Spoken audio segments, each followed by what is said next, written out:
There, this is Chris Martin again. I am doing a video response to Larry Willmore's The Nightly Show post The Daily Show with Jon Stewart, episode 2 on the Bill Cosby rape situation. I'm going to first start out with a confession. I am a rape victim. The truth is that when I was 5, my first stepfather tried to kill my mom and I twice and raped both my mom and I. So I understand the psychological turmoil and issues that exist and come with being raped. But there is a unique difference between myself and the vast majority of other people. And that is, I am diagnosed with an eidetic memory.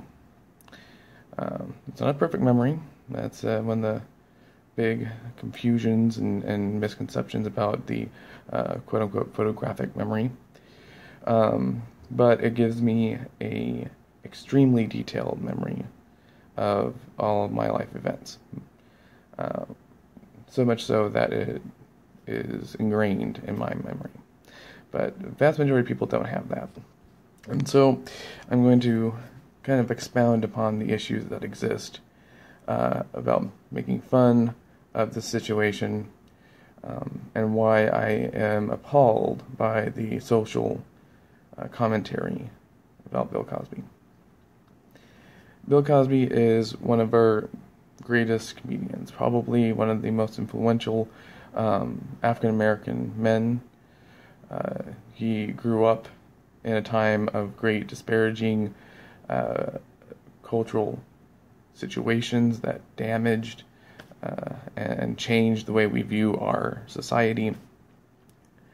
And his success represents a change in our social structure, which has brought around so many more African Americans rising up in the socioeconomical scales and levels.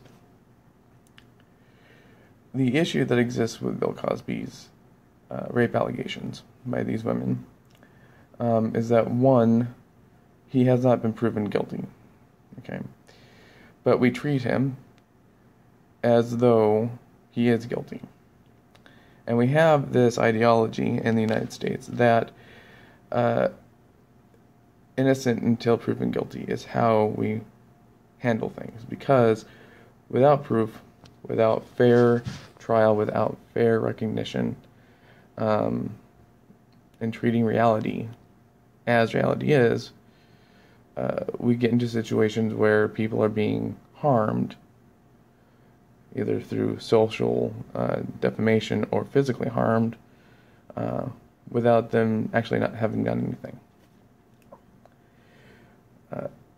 The biggest issue that exists with the allegations is that most of the people who are accusing him years, decades even, after they claim the events happened.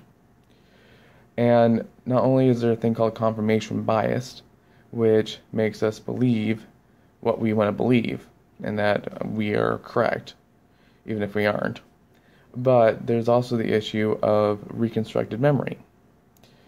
The further away you get from an event, the less and less of the memory is solid.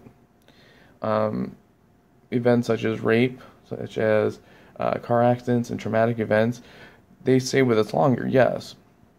But all science and all studies have shown that even 20 minutes, 30 minutes, an hour, 20 hours, within a day's time, what we remember exactly about an event can change.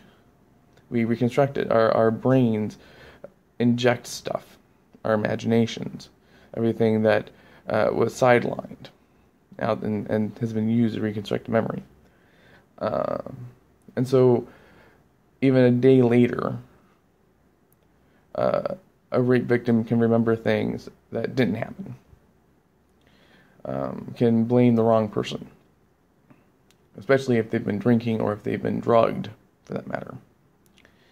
And so the accusations that are decades later, years later, are, well, unfortunately unsubstantiated. We see a group of people who have worked with Bill Cosby in the past, claiming that they were raped.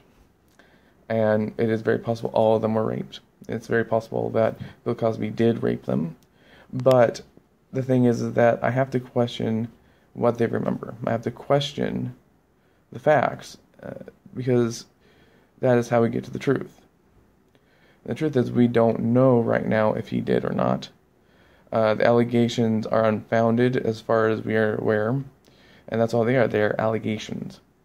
It is unfair to Bill Cosby for all the great things that he's done, and it would be unfair to any person to accuse them of doing something that you don't have proof that they did it.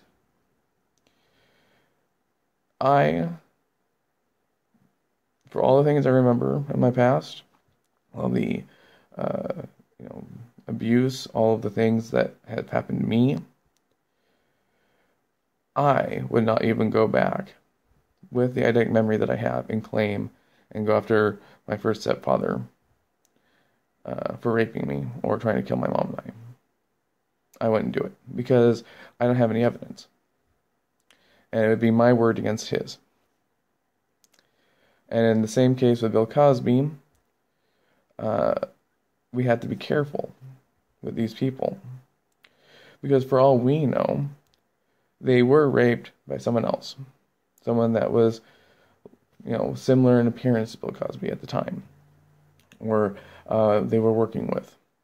And as time went by, the association with Bill Cosby and the productions and who they were working with shifted the image in their head of who did rape them to the more famous and important person who is in fact Bill Cosby. So in conclusion, and what I will end with here is that we must be very careful with such accusations. I don't think that this is a matter of believing women or listening to women or blaming the rape victim. Because don't get me wrong, we do live in a rape culture. A culture that is centered on sexualness and sexuality. And how those dynamics interact with each other. But it's more of a problem of having substantial evidence, of adhering to the legal processes for investigation, adhering to science. Larry Willmore talks about we have to use common sense. It's common sense that he did this. We don't have to go into these long debates. It's common sense. Well, common sense doesn't always work. Common sense isn't necessarily logical. It's not necessarily true.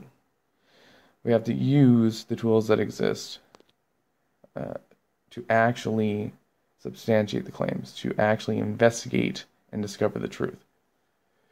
Because it might be possible that he did, say, rape one or two of these women. But what does it say about the other women then? What does it say about our rape culture? Or our culture in general, and how we respond to rape? Because what if only two of these women was raped by Bill Cosby? What if two of these women, or three of these women of the 34, 35 women who are claiming to be raped are actually the victims? The other 30-odd women just gleamed on and are attacking Bill Cosby to get a piece of the publicity or the money that will probably come out of lawsuits. I think that we have to be careful and treat each individual claim as both suspect and a potential crime. And until we stop acting as a social court and claiming and believing that he did do these things, rather than asking questions and not jumping to conclusions, we are not going to change our social dynamics, and we're going to consistently do this sort of thing. I think that the Bill Cosby rape culture is an example of a bigger problem, and that is we tend to prejudge people. And this exists in many different areas of our culture. The instances, for example, of many of these different police officers that we keep seeing videos online of doing terrible things, shooting a kid with a toy gun, or beating a woman because she was reaching for her purse to get her ID out, or overreacting to X and Y and Z and all these other things, violating people's rights and violating the law. It comes down to prejudice. It comes down to acting first and questioning later, when it should be questioning first, answering the question, and then acting. That's it. Thanks for listening.